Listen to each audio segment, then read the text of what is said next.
In primetime news this evening, dengue alert. The Ministry of Health warns cases are on the rise. Government to spend over 100 million on drought mitigation, and authorities give in to protesters in Westmoreland.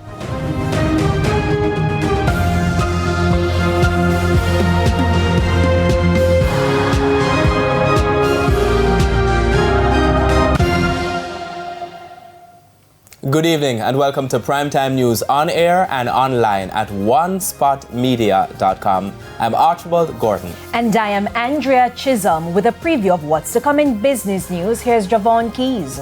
Well, Andrea, of course, we'll have the latest gas prices. And in addition to that, we're talking tourism, and tourists are actually spending more money when they come to Jamaica. So I'll have the details a little later on. And thankfully as well, more of them are coming. And Jermaine Brown has a preview of what's coming up in Primetime Sports. Well, thanks, Archie. So last night, the Reggae Boys took on Haiti at the National Stadium, and they had to weather quite a storm. And the head coach wasn't too pleased. We'll tell you about that and more a bit later on. I should say neither was the sports department, but eventually they were pleased.